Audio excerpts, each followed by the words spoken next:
तो ये घोषणा पत्र देख के आपको नहीं लग रहा है कि अगर तेजस्वी यादव इतने आतुर हैं सीएम बनने के लिए कि जिस हिसाब से ये घोषणा किए जा रहे हैं, तो कभी ये भी संभव हो सकता है कि जो ये भी कहते हैं हम तो सब बिहारी के लिए अमेरिका का वीजा बनवा देंगे, पासपोर्ट बनवा देंगे, सब जाएगा अमेरिका। लालू प्रसाद चाहते हैं कि हम तेजस्वी को सीएम बनाते हैं। बिहार के सीएम नीतीश कुमार थे, नीतीश कुमार हैं, नीतीश कुमार ही रहेंगे। ये तो बाल का खाल उधेड़ना हुआ। जनता इस चीज को बड़ी भांति अब समझ रही है। कांग्रेस का सरेंडर, हथियार डाल देना वहीं पर निर्भर करता है। तेजस्वी यादव चाहते हैं कि किसी भी तरह एन केन प्रकारेण सीएम बन जाए। तो यह भ्रम फैलाने की जो कोशिश तेजस्वी यादव की ओर से की जा रही है या महागठबंधन के लोगों द्वारा की जा रही है, यही इन लोगों का जो है पूरा राजनीति है। यहीं पर आकर केंद्रित गृह मंत्री अमित शाह ने इस पर जो है एकदम विराम लगा दिया। पैनोरमा ग्रुप, जो सोचता है वो करता है। नमस्कार, आप देख रहे हैं न्यूज हाट। मैं हूं अश्विनी सिंह। बेधड़क प्रोग्राम है यह। चंदन सर पिछले कुछ दिनों से फील्ड में है। बिहार विधानसभा चुनाव नज़दीक है, इसलिए ग्राउंड से भी जनता का मूड क्या है और भी कई बातें वो आपको बता रहे हैं। वीडियो के माध्यम से आप लोग देख भी रहे होंगे, इसलिए इस शो को आज मैं होस्ट कर रहा हूं। जैसा कि आप जानते हैं कि इस शो में बिहार की जो कुछ गतिविधि होती है, राजनीतिक गतिविधि होती है, उस पर विश्लेषण किया जाता है अजय सर के द्वारा। आज हमारे साथ अजय सर मौजूद हैं और हम बात करेंगे कि कैसे विपक्ष के मंसूबे पर अमित शाह ने फिर से फेर दिया पानी। बहुत बहुत स्वागत है सर। धन्यवाद सर। अमित शाह ने एक बार फिर से विपक्ष के मंसूबे पर पानी फेर दिया है, कैसे?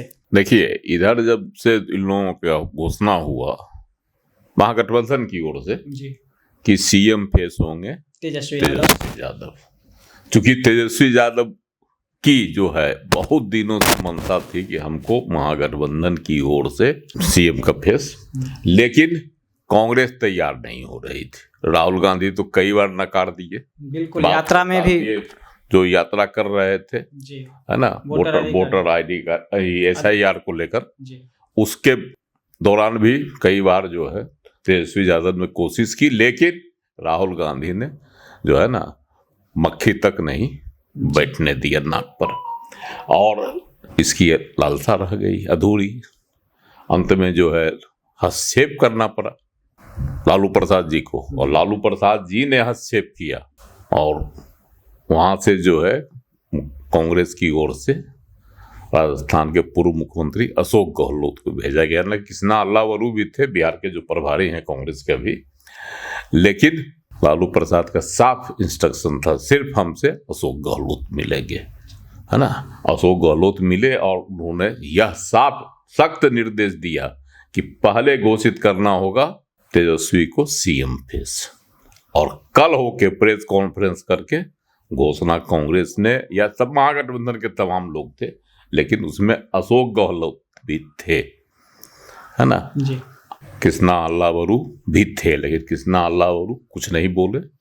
अशोक गहलोत ने ऐलान किया कि हमारे जो महागठबंधन की ओर से सीएम फेस होंगे तेजस्वी यादव, और उप मुख्यमंत्री का जो है पद मिलेगा VIP प्रमुख मुकेश सहनी को, जो कि क्या कहता है तेजस्वी यादव चाह रहे थे। इसके बाद से जो है पटाख से शुरू हो गया कि हम लोगों का तो हो गया, अब NDA घोषित करे जी, उनका कौन है सीएम फेस, कौन होगा मुख्यमंत्री। लेकिन अब इसी को इशू बनाकर कांग्रेस राजद सब जो है प्रहार कर रहा था NDA पर।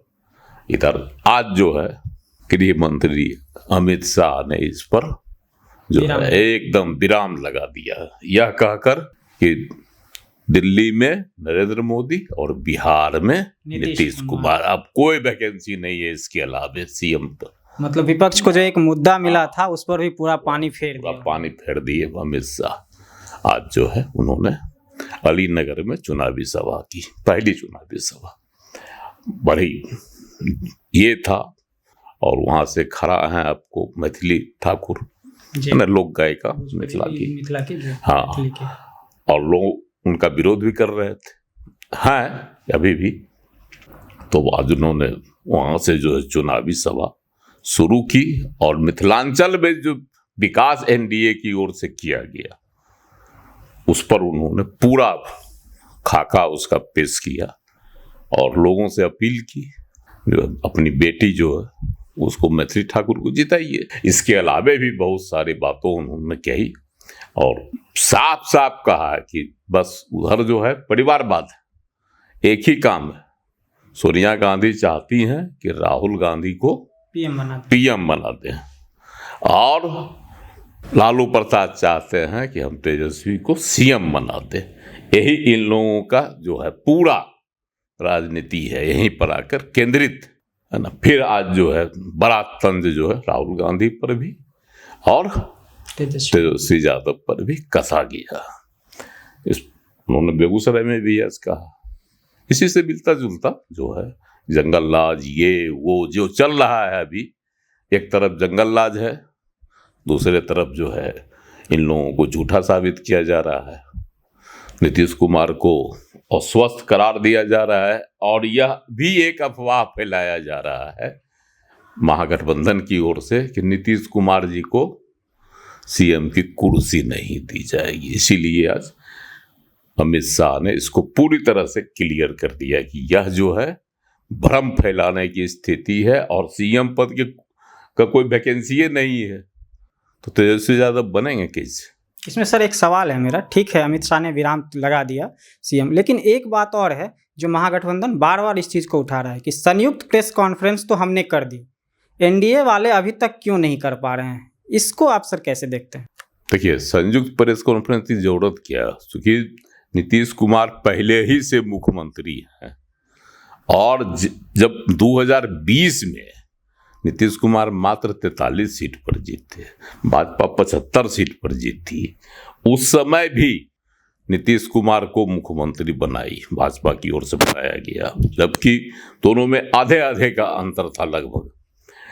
और इस बार लोकसभा चुनाव संपन्न हुआ, उसके तत्काल बाद यहाँ बैठक करके कर दिया गया कि नहीं, हमारे जो है सीएम फेस होंगे नीतीश कुमार और इनके ही नेतृत्व में हम लोग 2025 का विधानसभा चुनाव लड़ेंगे। ये तो बाल का खाल उधेरना हुआ, बाल का खाल नोचना हुआ विपक्ष की ओर से। हालांकि इसमें भ्रम की स्थिति पैदा गृह मंत्री अमित शाह ने ही किया था। हाँ, एक इंटरव्यू में उन्होंने कहा था, में एक चैनल से इंटरव्यू में उन्होंने कह दिया था कि हम लोग जो है मुख्यमंत्री का चुनाव विधायक दल की बैठक के बाद करेंगे। और स्वाभाविक है, ये तो एक प्रक्रिया है कि विधायक दल की बैठक होगी, उसमें नेता चुना जाएगा। बिल्कुल। लेकिन उसमें यह भी नहीं कहा जा रहा था कि नहीं, नीतीश कुमार जी के नेतृत्व में हम चुनाव लड़ेंगे और नीतीश कुमार को नेता नहीं बनाएंगे या फिर कोई और चुने जाएंगे, ऐसा भी तो कोई सवाल नहीं था। लेकिन कहीं न कहीं संदेह और भ्रम की स्थिति पैदा हो गई थी। हालांकि इस पे सर अन्य नेता बोल रहे थे, जैसे राजीव प्रताप रूडी भाजपा की तरफ से और जदयू की तरफ से संजय झा, इन्होंने पहले कहा था कि जो बिहार के सीएम नीतीश कुमार थे, नीतीश कुमार हैं, नीतीश कुमार ही रहेंगे, जिस पर आज आधिकारिक पुष्टि कर दी है अमित शाह ने। तो एक तरह से यह कह सकते हैं सर कि विपक्ष इसको मुद्दा बना रहा था, जो एक उम्मीद जगी थी विपक्ष के अंदर कि इस मुद्दे के तहत भ्रम फैलाकर जो है सो कुछ फायदा उठाया जाए, वो अब पूरी तरह से खत्म हो गया। नहीं, इसमें विपक्ष की एक ही कोशिश है, तेजस्वी यादव की, खास करके तेजस्वी यादव की कोशिश है जो पिछड़ों का वोट, अति पिछड़ों का वोट, जो नीतीश कुमार के साथ गोलबंद है, महिलाओं का वोट, उसको किसी तरह से तोड़ा जाए भ्रम फैलाकर। इसीलिए उनको अस्वस्थ भी करार दिया जा रहा है। जबकि आज जो है वर्षा हो रही थी, छिटपुट वर्षा बिहार में, और उस दौरान उन्होंने जो है नालंदा जिला में कई सभाएं की और लोग वर्षा में छाता लगाकर उनकी सभाओं में थे। तो ये बताता है कि वह कोई भी अस्वस्थ आदमी, अगर वह शरीर मतलब वह स्वस्थ रहेगा मानसिक तौर पर भी, तो इतना सघन दौरा नहीं कर सकता है। बिल्कुल, है ना। तो यह भ्रम फैलाने की जो कोशिश तेजस्वी यादव की ओर से की जा रही है या महागठबंधन के लोगों द्वारा की जा रही है, जनता इस चीज को भली भांति अब समझ रही है कि नहीं, जो आदमी अस्वस्थ रहेगा, है ना, वह आदमी इतना परिश्रम नहीं कर सकता। ये स्वाभाविक है, ये तो एक प्रक्रिया है, स्वास्थ्य की एक प्रक्रिया है। अगर आप अस्वस्थ हैं तो आप इतना चल फिर नहीं सकते हैं, इतना काम नहीं कर सकते हैं, है ना। तो ये है साफ। इसके पहले भी लगातार उनका दौरा, चुनावी दौरा चल रहा है, तो यह साबित करता है कि वह सब शरीर से पूरी तरह से स्वस्थ है। और तमाम गतिविधियों पर, तमाम चुनावी जो अभी प्रक्रिया चालू है, चाहे वह सीट का बंटवारा हो या कोई भी मामला हो, उन तमाम चीजों पर सूक्ष्म निगाह मुख्यमंत्री नीतीश कुमार की है। नहीं तो देखिए, सीट बंटवारा में जो हो रहा था कि कुछ सीटें जो जदयू की दे दी गई थी चिराग पासवान की पार्टी को, लोजपा आर को, रामविलास को, उन सीटों पर उन्होंने आपत्ति जता दी। बिल्कुल, रातों रात उन सीटों पर अपना प्रत्याशी घोषित कर दिया। बिल्कुल, और चिराग पासवान देखते रह गए। हाँ, चिराग पासवान देखते रह गए, और उसको जो है एनडीए को, मतलब भाजपा को, वह सीट हर हाल में नीतीश कुमार के लिए छोड़ देनी पड़ी। बिल्कुल। तो यह साबित करता है कि तमाम चीजों पर उनकी सूक्ष्म निगाह है, लेकिन वह स्थिति का आकलन कर रहे हैं। आज भी उन्होंने वहां कहा कि पहले क्या होता था। सही बात है, 2005 से पहले बिहार में क्या था? जंगल राज था। हाँ, कोई सुविधाएं नहीं थी। सड़कें बनाना जो है, आज लालू प्रसाद जी की बात करते हैं तेजस्वी यादव अपने पिता के कार्यकाल का, वो भूल रहे हैं कि उनके मामा साधु यादव पर कैसे कैसे घिनौने और आपराधिक मामले दर्ज है ना। तो वो किसके काल में हुआ था? इनकी माता जी जो थी मुख्यमंत्री थी। तो ये एक दहशत जो व्याप्त था, वह जो समाप्त हुआ नीतीश कुमार के मुख्यमंत्री बनने के बाद से, तो वही स्थिति लोग चाहता। अभी भी आप जाइए कहीं सर्वे, चुनावी सर्वे देखिए, टीवियों पर देखिए, लोगों का कहना कि नहीं ठीक है, लेकिन एक चीज हमको मिला हुआ है, सबसे बड़ी बात है सुरक्षा। हम जाते हैं, आते हैं, रात बिरात चल जाते हैं। यह सुरक्षा की जो भावना है और सुरक्षा जो प्राप्त है लोगों को, वो नीतीश कुमार के लिए प्लस पॉइंट है। दूसरी है कि महिलाओं का जो बार बार ही कहते हैं कि हम महिला को 2500 देंगे, नीतीश कुमार ने पेंशन कर दिया 1100 400। अब महिलाओं के लिए लंबी लंबी घोषणा कर रहे हैं। हाँ। तेजस्वी यादव, उनका जो आया है, देखते हुए घोषणा पत्र तेजस्वी क्या करके लिखे हैं, उसका नाम दिए हैं, वो महागठबंधन का घोषणा पत्र है, लेकिन तेजस्वी का प्रण को लिखा गया। और कांग्रेस की यह लाचारी है बिहार में कि राहुल गांधी तो मुंह छुपाने के लिए नहीं आए। घोषणा पत्र में जिसमें बनाया जा रहा था, घोषणा की जा रही थी, कांग्रेस के लोग थे, है ना, अखिलेश सिंह थे पूर्व प्रदेश अध्यक्ष, उसके बाद पवन खेरा थे इनके प्रवक्ता, तो ये सब थे चेहरे कांग्रेस के। लेकिन न वहाँ अशोक राम थे, न वहाँ कृष्णा अल्लावरू थे, जो प्रभारी या प्रदेश अध्यक्ष थे, ये नहीं, दोनों गायब थे। और कांग्रेस का सरेंडर, हथियार डाल देना वहीं पर निर्भर करता है। लाख कांग्रेस चिचिया के रह गई, है ना, जो सीटें देनी थी वही सीटें उनको मिली, है ना। और वह कांग्रेस आज उनके जो हैं युवराज राहुल गांधी चिकर कर बोल रहे थे, अब प्रधानमंत्री को कह रहे थे कि वोट के लिए तो कहिएगा आप लोग तो स्टेज पर डांस भी कर देंगे जी। जमुना में नहाते हैं, वह भी ढोंग करते हैं छठ पर, घर से नहा के आते हैं वहाँ। हाँ, व्यक्तिगत टिप्पणी की उन्होंने, जो उनका शुरू से शैली, उनकी शैली रही है, और इसी शैली की वजह से कांग्रेस का यह बुरा हाल है। लेकिन राहुल गांधी का कहीं इसमें सुधार नहीं है, और बहुत कुछ तक उसका ही अनुसरण तेजस्वी यादव कर रहे हैं, जिससे उनको भी इसका घाटा चुनाव में उठाना पड़ सकता है। सर, आप बात कर रहे थे घोषणा पत्र की, तो तेजस्वी का जो घोषणा पत्र है उसको लेकर भी राजनीति होने लगी है। उस घोषणा पत्र को देखने के बाद ये लग रहा है कि जो तेजस्वी यादव चाहते हैं कि किसी भी तरह एन के एन प्रकारेण सीएम बन जाए, उसके लिए उनको जो घोषणा करना पड़े वो करते जा रहे हैं। इस पे जो है सो भारतीय जनता पार्टी ने भी तंज कसा है और जनसुराज के जो सूत्रधार हैं प्रशांत किशोर ने भी तंज कसा है। उन्होंने कहा कि जो उनका बस चले तो यह भी घोषणा कर दे कि सोना का लंका बना देंगे बिहार को। इधर प्रशांत किशोर का कहना जी, है, प्रशांत किशोर जी ने खुद कहा उनके घोषणा पत्र पर कि इनको अगर बस चले तो भी कहते हैं कि हम सोना का लंका बना देंगे जी। अब बीजेपी के एमएलसी हैं नवल किशोर, उन्होंने कहा है कि जो इनका बस चले तो एक ही चीज़ इनके घोषणा पत्र में बाकी रह गया, वो भी स्वर्ग में सीढ़ी लगाने की बात। अगर उनका बस चलता तो स्वर्ग में सीढ़ी लगाने की भी घोषणा आज कर ही देते यहाँ से। तो इसको सर आप कैसे देखते हैं? देखिए, घोषणा जो लंबी लंबी घोषणा पत्र जो आया है उसमें बहुत सारी वादे किए गए है ना, जिन बातों को कभी संभव नहीं है कि पूरा कर दे। हर परिवार से एक को हम नौकरी देंगे सरकारी। अब बताइए कि सरकारी नौकरी का उतना अवसर है नहीं अवसर, और बिहार का बजट जो है वो और जो आकलन देखा जा रहा है उसके हिसाब से वो 2 गुना दिख रहा है, सिर्फ सैलरी में जाएगा। उसको तो बजट तो जाने दीजिए, आप वहां कहाँ खपाएंगे?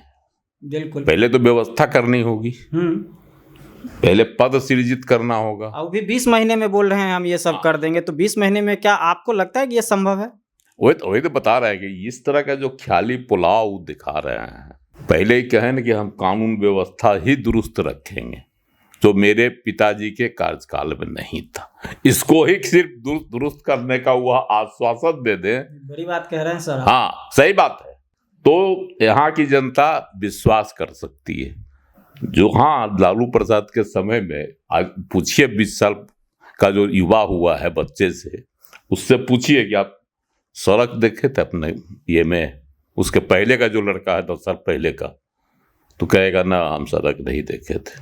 बिजली जलती थी तो कहेगा नहीं, हाँ डिबरी की तरह जलता था। अरे उतना दूर तो दूर जाइए, आप पटना सिटी से आगे बढ़ते रात में, यहाँ से मोकामा बाढ़ कहीं जाते आप, तो गांव में जो है आपको ठीक 7 बजे 6 बजे जो लोग देता था सांझ जिसको कहते हैं, वह जलाने के लिए वो लालटेन जला के रखता था। उसके बाद जल्दी जल्दी लोग खा पी के उसको ऑफ करके सो जाता था। ये स्थिति बिहार में थी लालू प्रसाद के समय की, जो हकीकत है।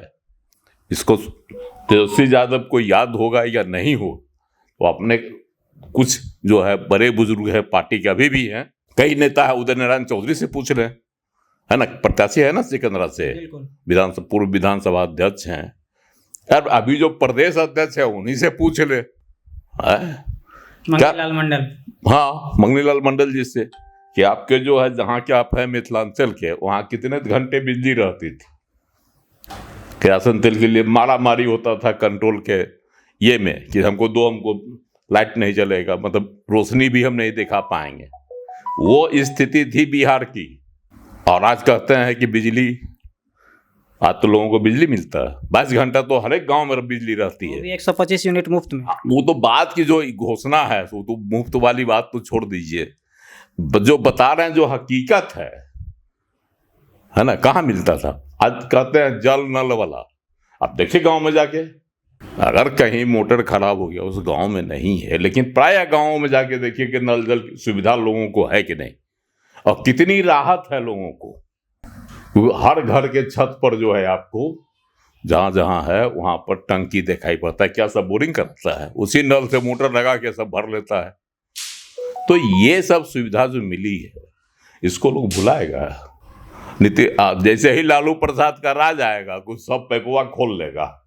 जैसे तैयार बिजली का तार काट लिया जाता था, पोल के पोल बिजली का तार खत्म, न तार रही न बिजली जाई, देना पड़ेगा। तो यही स्थिति होगा। जितना पाइप है ना अभी नल जल वाला, मोटर सब खुल जाएगा, काम खत्म है। चापाकल का क्या स्थिति होता था उस समय? गांव में हर साल चापाकल गिराया जाता था, सिर्फ हेड जो है सो गायब हो जाता। उसके बाद उसका ये गायब, उसका जो है बकरी बांधने का काम आता था। तो स्कूल में क्या था स्थिति? आज भले बोलते हैं, कम से कम लालू प्रसाद जी को इस सच्चाई को स्वीकारना चाहिए। क्या स्थिति थी स्कूलों की? भूसा भरा रहता था, जानवर बंधे रहते थे, गाय भैंस बांध के लोग रखता था। तो ये स्थिति तो नहीं है। कम से कम स्कूल खुलता है, वहाँ बच्चे जाते हैं, ठीक है, हम मान लेते हैं आपको कि मध्याह्न भोजन करने के लिए जाते हैं लोग, है ना, बच्चे, सब कुछ सही है, लेकिन बच्चों की उपस्थिति रहती है ना, उनको बजाते वजीफा मिलता है हर महीने, जो कि उनके खाते में जाता है। बिल्कुल, कहीं से कोई बीच का बिचौलियापन नहीं है। और शिक्षिका चाहे शिक्षक नित्य दिन जाते हैं स्कूल, जो भी अस्पताल है, पीएचसी चाहे वगैरह जो भी है ना, प्रखंड स्तर पर हो या पंचायत स्तर पर, वहाँ डॉक्टर भी पहुँचते हैं, नर्स भी पहुँचती है, और समय पर अस्पताल भी खुलता है। तो कम से कम यही सुधार कम है, जो मौलिक चीज लोगों को उपलब्ध हो पाता जाता है। भ्रष्टाचार कहाँ नहीं, किस काल में नहीं भ्रष्टाचार? भ्रष्टाचार नहीं था तो लालू प्रसाद खुर्द चारा घोटाला में क्यों जेल गए, क्यों आरोपित हैं? अलकतरा घोटाला में इलियास हुसैन क्यों भीतर हैं? उनके ही मंत्री थे ना, जेल में हैं। आज जो है मेधा घोटाला जो हुआ, उसमें जयप्रकाश यादव जो है वह आरोपित है कि नहीं? अभी चुनाव लड़ रहे हैं जमुई से आरजेडी की टिकट पर, आरोपित है। बिल्कुल, जांच चल रहा, कल देर सवेरे अगर उसमें भी कुछ फैसला आ गया तो वो भी हवालात में बंद हो जाएंगे। तो ये स्थिति किसके सरकार की है? इसको तो स्वीकारना चाहिए ना। चलो, बात हो रही थी ये घोषणा पत्र को लेके, तो ये घोषणा पत्र देख के आपको नहीं लग रहा है कि अगर तेजस्वी यादव इतने आतुर हैं सीएम बनने के लिए, कि जिस हिसाब से ये घोषणा किए जा रहे हैं, तो कभी ये भी संभव हो सकता है कि जो ये भी कहते हैं हम जो सब बिहारी के लिए अमेरिका का वीजा बनवा देंगे, पासपोर्ट बनवा देंगे, सब जाएगा अमेरिका, तो ये भी कह सकते हैं। कहने में कोई देरी नहीं। राहुल गांधी और तेजस्वी यादव है, दोनों का की जोड़ी है ना। एक आतुर है प्रधानमंत्री बनने के लिए और दूसरे आतुर है मुख्यमंत्री बनने के लिए। अब सपना भगवान कब पूरा करेंगे हम नहीं कह सकते हैं, लेकिन जनता यही कहती है कि सपना शायद ही पूरा हो पाएगा।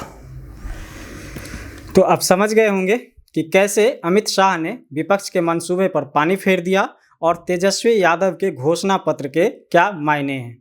दोबारा भी जुड़ेंगे आपके साथ, देखते रहिए न्यूज़ हाट। धन्यवाद।